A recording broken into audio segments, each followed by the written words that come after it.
Hai, Assalamualaikum. Nama saya Mira Dilaila binti Johan daripada ISMP Matematik.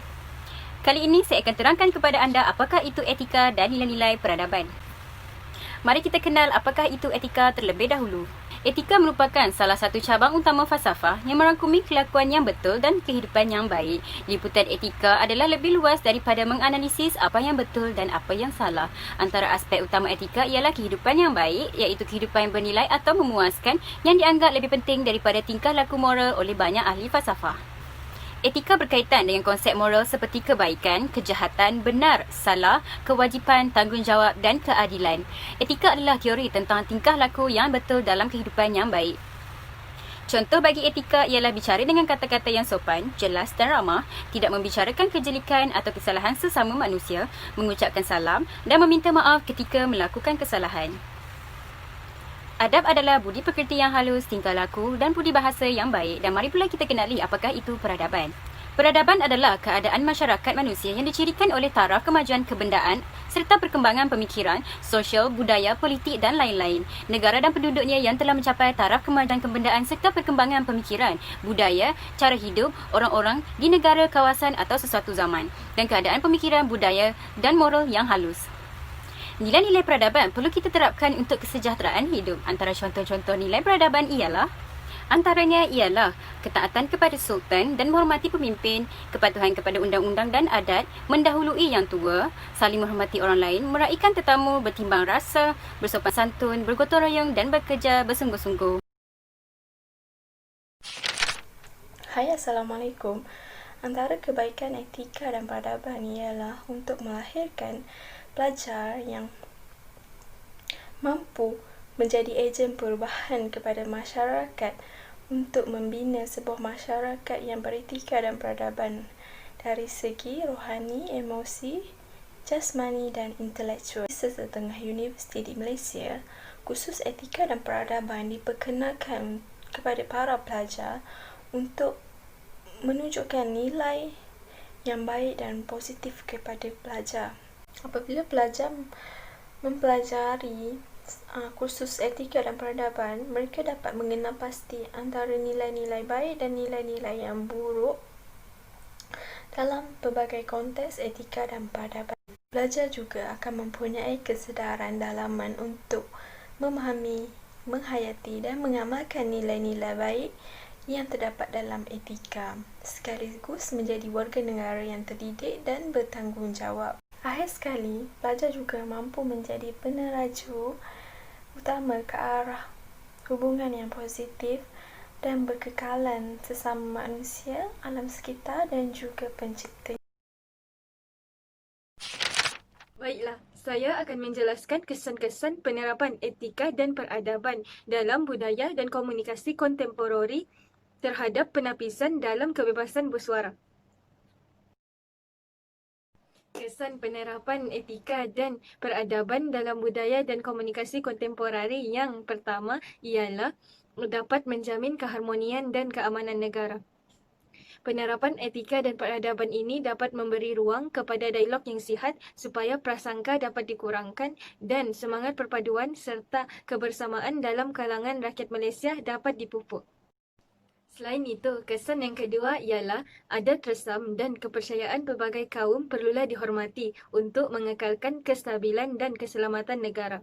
Setiap orang haruslah memuliakan tanpa mengambil kira perbezaan budaya serta saling menghormati perbezaan agama tanpa mencetuskan konflik. Dengan itu, masyarakat dapat menjamin kedamaian dan keamanan supaya setiap orang boleh hidup dengan selesa.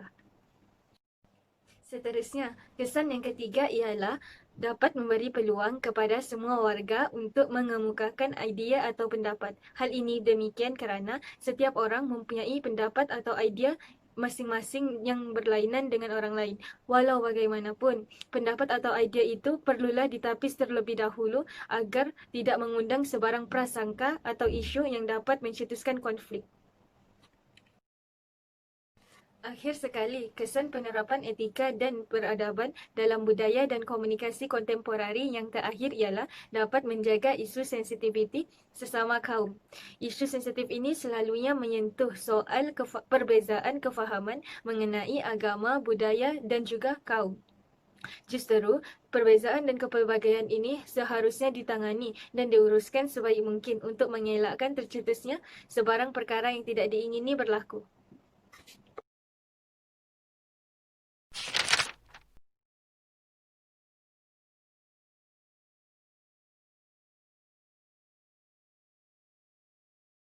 Yang pertama, dari segi faktor keluarga. Ibu bapa hendaklah mendidik anak-anak dengan menanamkan nilai-nilai teras kehidupan seperti mengamalkan toleransi, perasaan kasih sayang, berbuat baik, menolong orang dan nilai-nilai murni lain yang menjadi amalan hidup seharian. Yang kedua, dari segi faktor pengaruh rakan. Setiap individu hendaklah bergaul dengan rakan-rakan yang mempunyai etika yang baik seperti jujur, bertanggungjawab dan rajin. Yang ketiga, dari segi faktor peraturan. Tindakan hukuman hendaklah dikenakan terhadap individu yang melakukan kesalahan undang-undang. Sebagai contoh, sekiranya perbuatan mengambil rasuah tidak dilaporkan dan tiada tindakan undang-undang, maka seseorang akan beranggapan ia tidak menjadi satu kesalahan.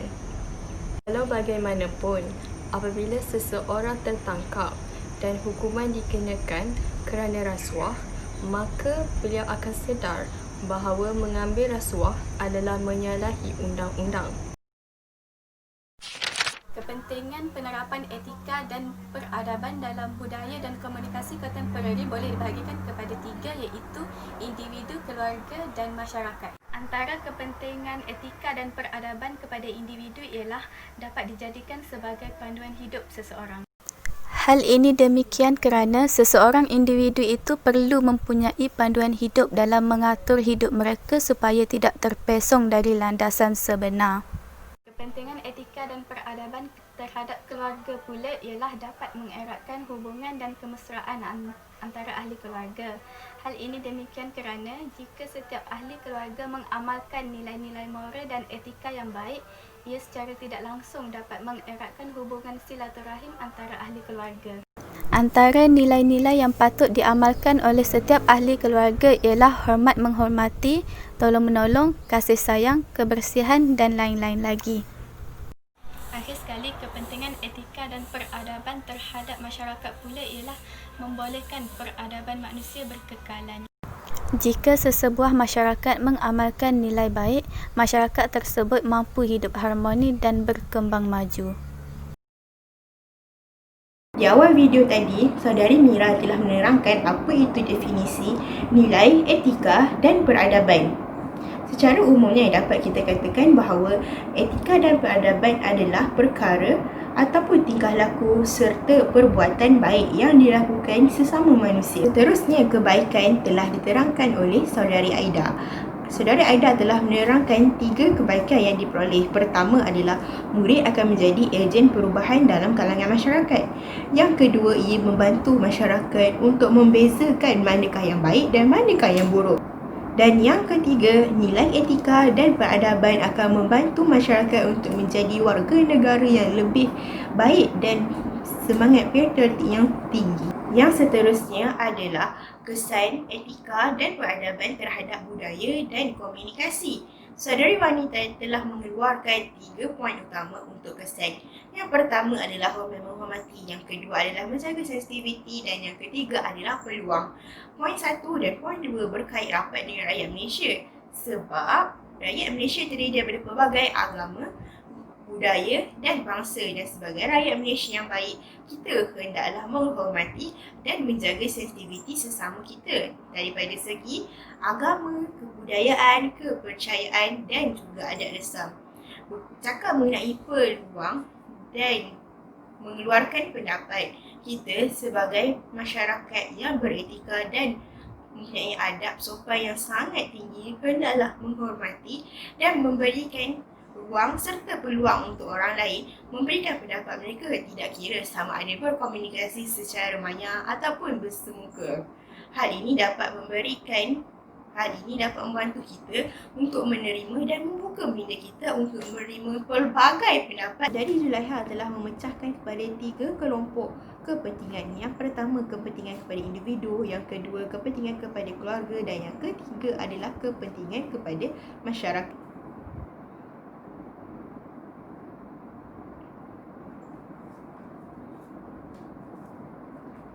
Kepentingan terhadap individu bermaksud setiap individu yang mempunyai etika dan peradaban yang baik akan mempunyai hala tuju yang baik.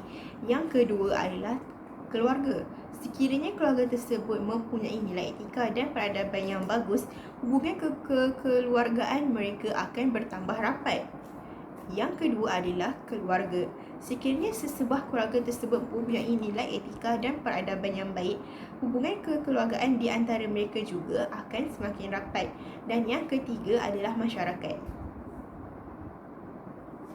Dan yang ketiga adalah masyarakat. Dan yang